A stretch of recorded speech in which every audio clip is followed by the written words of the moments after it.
Boa tarde a todos, espero que vocês estejam bem, que a bondade, a fidelidade do Senhor esteja em nós e permaneça em nós.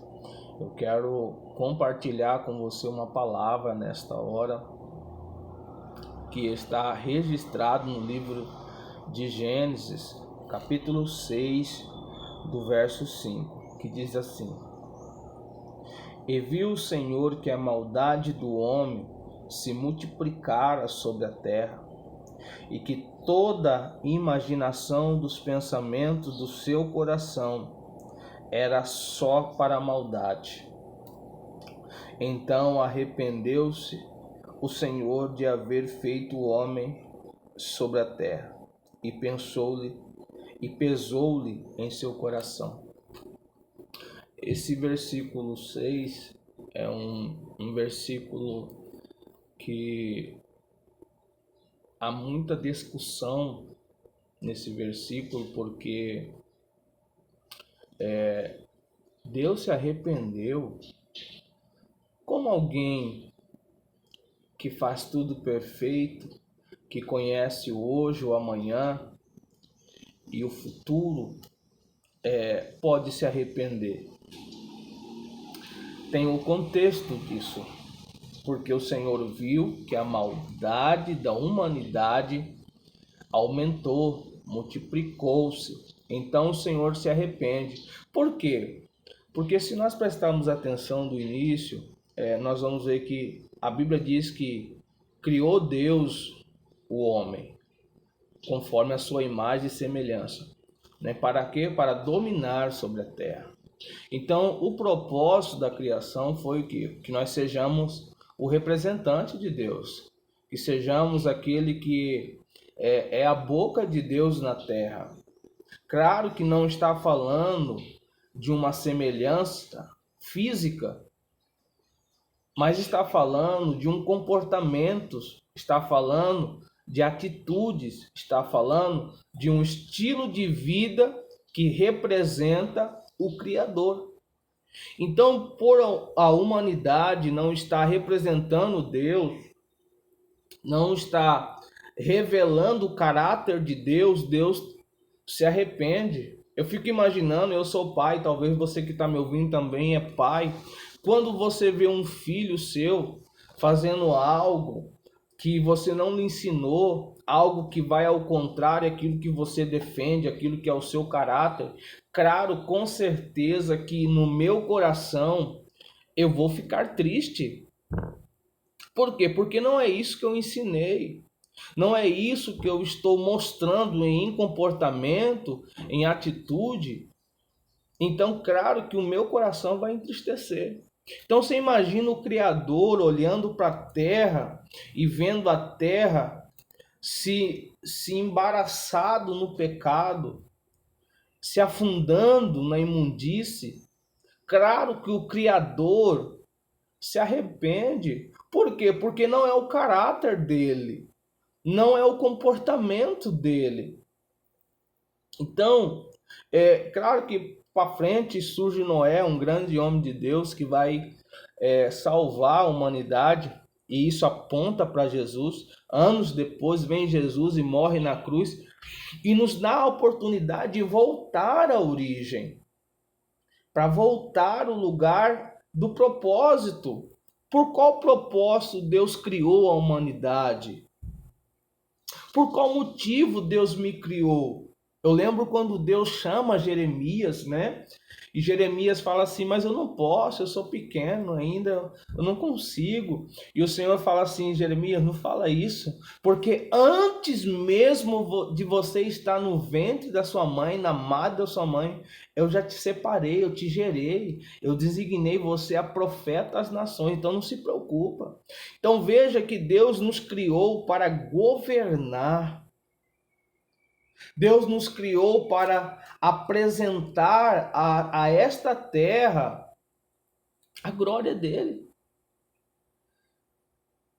Olha o que Paulo diz: a criação espera com grande expectativa a manifestação dos filhos de Deus. Parece que a terra clama para isso. Há um clamor pedindo: cadê os filhos de Deus na terra? Cadê os profetas? Cadê aqueles que não se vendem? Cadê o Elias? Cadê Daniel? Cadê Sadraque, Mesaque, Abednego? Cadê João Batista? Cadê os apóstolos? Por quê? Porque nós amoldamos ao padrão deste mundo. Nós conformamos com o século. Nós estamos revivendo os tempos antigos. O Senhor olhando para a terra e dizendo: eu me arrependo, porque não há um justo sequer na terra. Não há um sequer. Todos estão perdidos. Sabe, querido, mas quando eu olho para a cruz, quando eu olho para o sacrifício de Jesus, sabe o que eu vejo? Eu vejo esperança.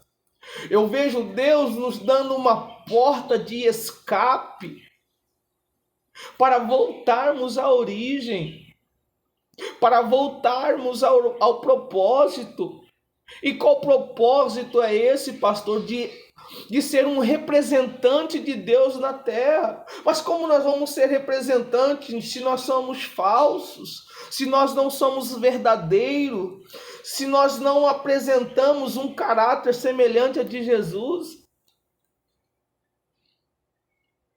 Mas o Senhor está nos chamando para o arrependimento. O Senhor está nos chamando para a origem, a prática do primeiro amor. E qual que é as primeiras práticas? Não é quando eu me converto e venho naquele gás, não. Está falando da origem, desde o Éden. Está falando da oferta de Abel. Não está falando daquele amor que eu me converto. Está falando do primeiro amor, aonde a oferta era verdadeira, onde o caráter era íntegro. Vamos voltar ao Senhor, amados. Vamos voltar ao Senhor, homens de Deus. Vamos dar gosto ao nosso Pai. Vamos permitir que Ele olhe do céu para baixo e fale: esses são o meu povo, e eu sou o Deus deste povo. Vamos voltar ao Senhor. Vamos voltar à origem. Vamos voltar ao propósito. Vamos vestir pano de saco, jogar cinzas na cabeça e humilhar ao Senhor. Quem sabe Ele se compadeça de nós. Nós amoldamos tanto a este mundo que talvez você vai ouvir essa mensagem e vai dizer que essa mensagem não é para você. Como que não é para mim, não é para nós, se nós somos um corpo? Pode uma mão pecar ou uma mão sofrer um acidente? Esses dias atrás eu sofri um acidente no trabalho e queimei o meu braço e o meu corpo inteiro sofreu junto. Porque faz parte do corpo. Se há pecado na igreja, como não eu não sofrer junto? Se sou um corpo só, lamentai-vos, sacerdote. Suplicai o favor de Deus, porque o orvalho foi tomado de nós. E claro que o orvalho na Escritura está falando da bênção de Deus. A bênção de Deus foi retirada de nós por causa do nosso mau comportamento. O arrependimento que Deus está falando aqui, que o escritor, segundo os rabinos, acredita que foi Moisés, está falando: o Senhor está arrependido. O Senhor se arrependeu por causa das nossas maldades, porque não foi para isso que fomos criados. O Senhor nos criou para ser a sua imagem. E repito, não é numa imagem física, está dizendo em comportamento. em atitudes. Vamos voltar ao Senhor. Vamos voltar à origem. Vamos ter um caráter irrepreensível. Vamos dar gosto ao nosso Pai. Vamos instigar o nosso Pai para que Ele ordene a bênção para nós através da obediência.